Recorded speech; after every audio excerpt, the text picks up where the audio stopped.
This is Steve Robbins. Welcome to the Get It Done Guys, quick and dirty tips to work less and do more. It's fun to be young. Other people take care of us. They solve our problems, they feed us, they clothe us, and they wipe our chins when we accidentally dribble. Oops. They even give us goals. Get an A, graduate from high school, build a drone that can spy on the neighbors, stuff like that. And then we hit the real world. And there's no one driving our lives except us. But sometimes we don't notice the change. We just keep waiting for the direction from other people that will never, ever come again. Have you ever had the thought, I wish that they would take care of this? I wish that someone would clean up around here. Oh, I wish the government would bring back my job. I wish my company would train me on the skills that I need for a promotion. These thoughts are red flags. When you encounter them, it is a sure sign that you are still living reactively. If you want to drive your own life, you need to be proactive. Don't wait for permission. Being proactive begins with not waiting for others to tell you what to do. Now, we could wait for instructions from bosses, assignments from teachers, or suggestions from our schmoopies. That's what jobs, schools, and parents trained us to do. They want us to be their unquestioning mind slaves, but when we wait for permission, we're at their mercy. We don't like being at someone else's mercy. They might have different goals. They might want to be Grand Poobah instead of making us Grand Poobah. And even if they share our dreams, they might be so slow or incompetent that our chances still slip away. No. It's better to take matters into your own hands. Instead of waiting for them to tell you when and how to act, decide what you believe is right and just do it.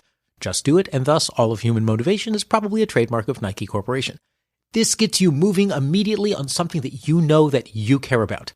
And of course, what if things go wrong and you really should have listened to their warnings about how you shouldn't mix Mentos and Coke next to the nice living room furniture? Well, in that case, you can still apologize, ask forgiveness, and learn from your mistakes, which is certainly better than never having tried at all.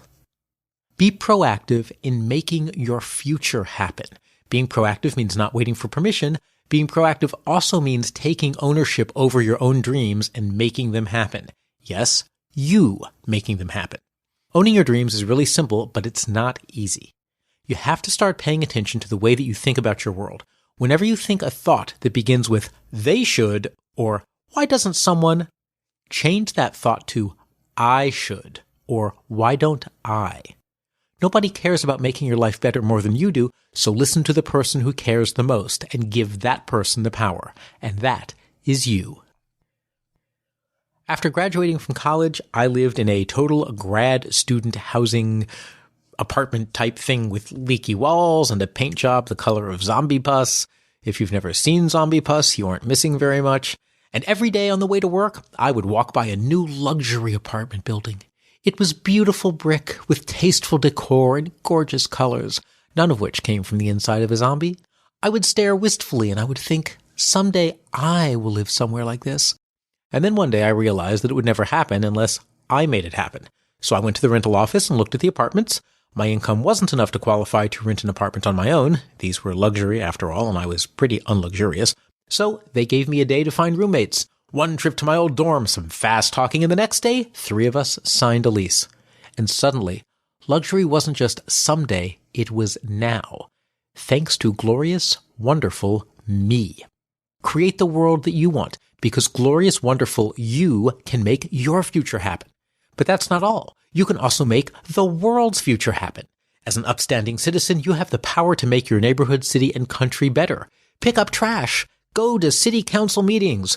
Be the power that gets things done. As a student, you have the right to speak up about changes in your school or university. Don't assume that somebody else will fix the problem, even if it affects everyone. Take ownership over changes in your environment, and people, including you, will be grateful for it. They were planning to repave these sidewalks in our neighborhood. It's a historic neighborhood, and the neighbors kept asking, will they keep the beautiful brick sidewalks or replace them with concrete? Now that, as you probably have figured out, is a passive question. It's reactive. It's wimpy. One neighbor, however, got proactive and asked, how can I make sure that we keep the brick? Then that person whipped up a neighborhood petition asking the city for brick and offering to have the neighbors pay for it. Once enough neighbors signed on, the city put in brick sidewalks. Yay for creating the world you want. Enlist others to your cause too. Once you're owning your dreams, taking action to make your life be the extraordinary life you want and controlling your environment, it's time to move up. Yes, now you get to become the they that everyone else meekly waits for before living their lives. Become a champion of your cause and start inspiring other people to make a difference by helping you. If you believe in something, chances are so do people around you. But guess what? They're waiting for someone to take action and ask them. So that someone is you. All you have to do is take that first step proudly and ask them to sign on to the cause. You'll get their support, and now you become the leader of the change. This is also a sneaky way of holding yourself accountable, of course, to make sure that you get things done. Because when people are looking up to you, you will hold yourself to a higher standard. Many years ago, my high school mentor loved shopping at Costco in San Francisco. And then she moved to San Diego, and they didn't have a Costco yet. Instead of brushing that off, she boldly went to Costco and said, "Why don't you have a store in my amazing city? Thank you very much." She enlisted others to her cause. She got people to write in, and before long, Costco opened a store in San Diego. Gandhi said, be the change you want to see in the world. He didn't say, wait for someone else to make the change you want to see in the world. And we wouldn't want to disappoint Gandhi. He might press the switch on that mysterious machine that his assistant wired to our underpants. Whatever it is that you want, be proactive. Stop waiting for permission. Own your dreams and start making them happen. Broaden them and step up to being proactive in the world around you.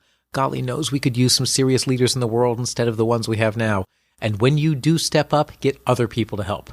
We may be taught to be reactive, but we can decide to be proactive when we're ready. And if you're waiting for permission, I hereby give you permission. It is now up to you. When your life is awesome, proactively send me a very big check because you know you want to. This is Steve Robbins. Follow Get It Done Guy on Twitter and Facebook. I run programs to help people have extraordinary careers and extraordinary lives. If you want to know more, visit steverrobbins.com or join my personal mailing list by texting Get It Done to 33444. Plus, you'll also get a free copy of my secret book chapter on how to build relationships that help you succeed. Work less, do more, and have a great life.